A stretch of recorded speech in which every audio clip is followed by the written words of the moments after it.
Kaugnay pa rin po ng nadisgrasyang tourist bus sa Tanay Rizal kung saan nasa 10 na po ang patay. May ulat on the spot si Emil Sumangil. Emil? Connie, nasa harapan ko mismo itong tourist bus na nirentahan at sinakyan ng mga estudyanteng patungo sana sa isang resort dito sa Tanay Rizal. At kung ipaliliwanag ko at isasawan ang itsura nitong tourist bus ay mistulang nahati ito sa gitna. Nawala yung kaliwang bahagi nitong katawan ng bus na ito matapos na salasain at sumadsad dito sa kaliwang bahagi nitong parabang mistulan niyang pader at karugtong ito pader yung pangina.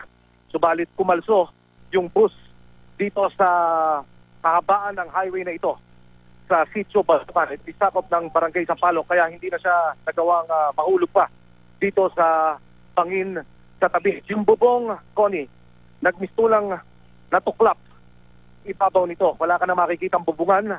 Ang tanging nakatayo na lamang ay yung iilang upuan ng pasahero na nasa loob ng bus. Yung mga kagamitan ng mga estudyante ay hindi pa ganap na naililigpit. At nakikita ko pa rito yung ilan sa mga papel. Meron akong bag na nakikita at yung stuffed toy na pinaniniwalaang pag-aari ng ilan sa mga sakay ng biktima, yung mga estudyanteng nakasakay dito sa tourist bus na ito. Ilan sa mga residenteng unang tumaklolo at yung mga kagawad ng barangay ang ating nakausap.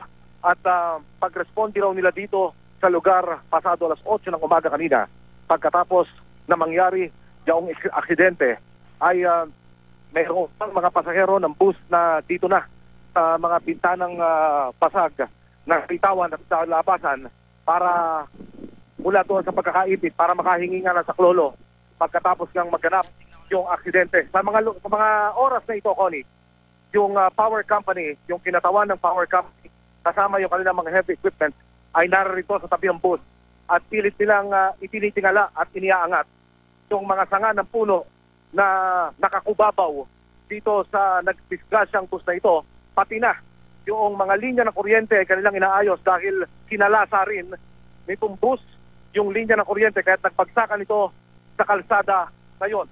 Sa mga oras na ito, ang latest update, 13 ang patay, wala nang mga estudyanteng biktima dito sa accident site, Connie, at naisugod ng lahat sa magkakahiwalay ng ospital. Ito'y sa mga area ng Morong, Tanay, Paras at mayroon pang umabot sa area ng Marikina. 37 anyos, Connie, itong driver ng bus na sinasabing hawak na ngayon at nasa kustudiya na ng National Police. Connie. Ulitin lang natin, Emil, 13 na ang kumpirmadong patay sa mga oras na ito. Sa pinakauling update na ating natanggap mula dito sa management nitong bus company na ito, 3 yung huling sumama sa tala ng mga nasawi ay dead on arrival sa isang ospital kung saan sila isinugod. Hindi pa rin binabanggit yung kanilang mga pangalan dahil patuloy pang nakikipag-coordinate ang mga kinaukulan sa pamilya ng mga biktima para unang maipaalam sa kanila ang na kanilang mahal sa buhay. Ang Tanay Philippine National Police ay narito na rin area at inaantabayanan ang pagdating pa ng ilan sa mga investigador bilang bahagi ng patuloy na pagkulong ng kanilang pagsisiyasat. Connie. Yes, yung eskwelahan muli nabanggit na ba, Emil? Kasi ang ating nakukuha dito ay mula sila sa Best Link Philippines na galing pa sa Quezon City. Nakumpirma na ba sa inyo dyan yan? Sa initial monitoring, Connie, lumilitaw na inupahan lamang ng naturang eskwelahan itong tourist bus na ito.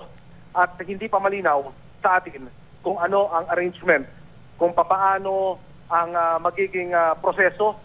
Basta umalis daw sila sa area ng Quezon City sa 7 ng umaga kanina at pupunta sila dito sa Sacramento Resort. Ito ay napuntahan na rin natin sa Connie. Mula dito mismo sa accident site. Ang itsura ng accident site, Connie, ay pakurbadang pababa na highway. Mula dito sa aking area, kung patungo ka ng Sacramento Resort, magtatagal ang iyong biyahe pa ng kulang 10 minuto bago ka makarating. So, 10 minuto na lamang bago narating nitong bus na ito ang kanilang pupuntahan, yung kanilang point of destination, yun ng Sacramento Resort. At sila nga ay nadisgrasya at Okay. So, Best Link Philippines itong eskwelahan, Emil. Emil? Okay. Ayan po naman ang naging report or update sa atin ni Emil Sumangil. Sa ngayon po ay nasa 13 na ang sinasabing namatay ng dahil po dyan sa aksidente sa May Tanay, Rizal. At para po doon sa mga magulang ay maaari daw makipag-ugnayan sa pulis na humahawak po dito ang Rizal Provincial. At gayon din ay dinala na rin ito sa Rizal Provincial Hospital. May mga nadinala na rin po sa Baras at maging sa Marikina Hospital.